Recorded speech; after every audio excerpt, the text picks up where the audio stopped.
Kalau ada satu kata yang harus diuji, menurut gua kata itu adalah kata seharusnya. Hai, nama gue Gaby, welcome to my channel. Sebelumnya, gue pernah bikin satu video mengenai menguji pikiran. Kalau kalian penasaran, gue akan taruh linknya di akhir video ini.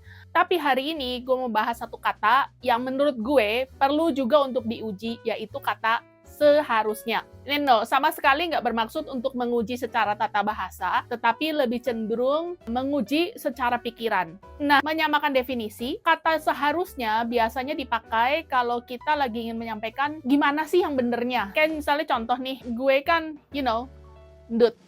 Dan gue jujur malas olahraga. Jadi, boleh dong kalau misalnya gue bilang, gue seharusnya olahraga nih hari ini. So far clear ya. Nah, tapi celakanya kita juga sering pakai kata seharusnya ini dengan suatu standar yang nggak sehat atau nggak masuk akal. Baik untuk diri kita sendiri maupun untuk orang yang ada di sekitar kita. Nah, kita ambil contoh lah ya. Kebetulan kan kemarin kita baru saja melewati momen Natal, Tahun Baru Imlek, lalu Lebaran, di mana kebanyakan dari kita akan pulang ke kampung halaman masing-masing, dan di situ kita bakal janjian nih mau ketemuannya di mana. Sebagian besar akan mungkin nginep di rumah orang tua masing-masing, atau sebagian lagi ada yang tinggal di rumah saudara-saudaranya lah. Tapi sebelum gua jelasin lebih lanjut, kita perlu understand dan sepakat tentang satu hal, yaitu momen kebersamaan atau silaturahmi ini butuh effort yang besar dan butuh duit juga. Baik yang menjadi host atau tuan rumah maupun orang yang berkunjung. Kalau jadi tuan rumah tentu ada ekspektasi atau ada banyak hal yang perlu dipersiapkan untuk menjamu keluarga besar yang datang. Sementara keluarga besar yang datang ini juga kan nggak mungkin datang dengan tangan kosong, jadi mereka pasti bawa something. Nah, di momen-momen seperti ini, kata seharusnya bisa menjadi kata yang memutuskan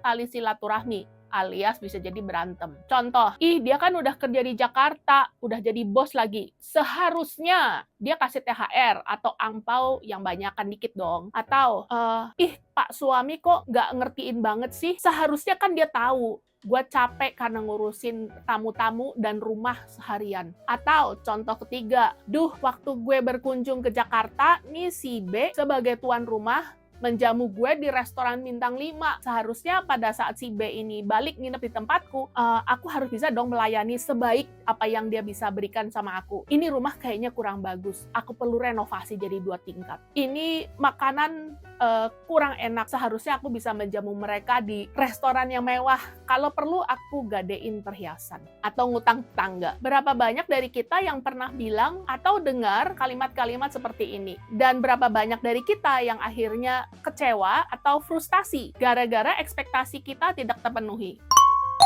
So, apa yang seharusnya kita lakukan? Yuk kita ke kertas. Kita ambil satu contoh, misalnya kalau kita menjamu tamu yang datang dari luar kota nih, alias menjadi tuan rumah. Sebelumnya, let's make a list. Gue biasanya membuat ini jadi 2 list kategori. Yang pertama itu adalah must have atau wajib ada. Wajib ada versinya gua adalah tempatnya harus bersih nih. Jadi kalau memang ada tamu ya kamarnya dibersihin, disapu, dipel, spraynya make sure yang bersih, jangan spray dari tahun lalu belum diganti. Lalu penuhi kebutuhan dasar seperti ada air di rumah, ada makanan secukupnya buat sarapan karena pas Idul Fitri ada banyak sekali resto dan tempat makan yang tutup. Jadi minimal pas waktu pagi-pagi saudara kita bangun, teman kita bangun yang nginep gitu, mereka nggak bingung cari sarapan, minimal ada roti lah. Lalu apalagi yang perlu dipersiapkan?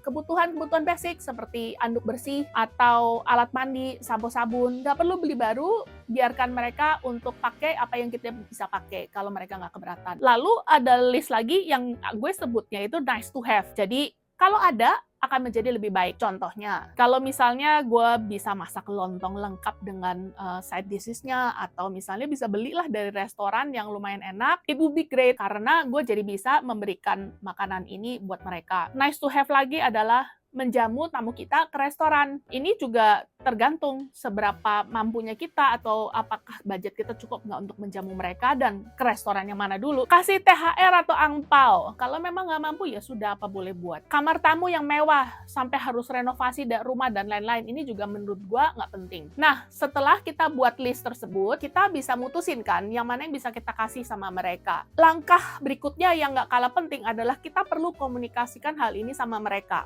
Yuk nginep di rumahku, tapi jangan expect bintang 5 ya. Rumahku sederhana. Aku nggak bisa masak lontong. Di kota ini nggak ada restoran bintang 5, tapi warung bakso dekat rumah itu enak. Nanti kita makan di sana aja nggak apa-apa ya. Make sure kamu kasih tahu sama mereka bahwa kamu mau banget menerima mereka di rumahmu. Karena kadang-kadang ada juga nih orang yang kita kasih tahu ekspektasi seperti ini, langsung diartikan bahwa kita tuh nggak mau terima mereka. Which is not true. Jadi kita perlu komunikasiin. Kita mau terima, but is it okay for you untuk ini yang bisa gue berikan. Kalau calon tamu kita keberatan tinggal di rumah kita yang sederhana, ya mereka akan pilih something else. Misalnya mereka akan menginap di hotel. That's okay. Atau statement seharusnya yang lain. Yang tadi tuh, aduh Pak suami seharusnya ngerti dong kalau aku tuh capek. Ngomong aja, komunikasikan. Karena seberapa lamanya pun mereka nikah sama kita, atau bahkan orang yang sudah kenal kita dari lahir lah seperti orang tua kita, mereka tetap manusia yang nggak bisa baca pikiran orang lain. Begitu juga buat kalian yang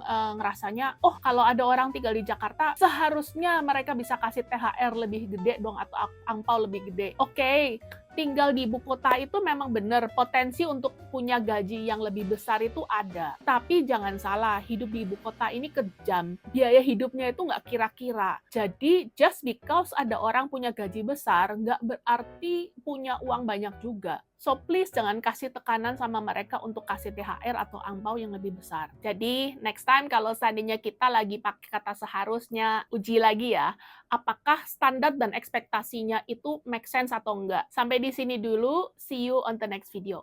Bye!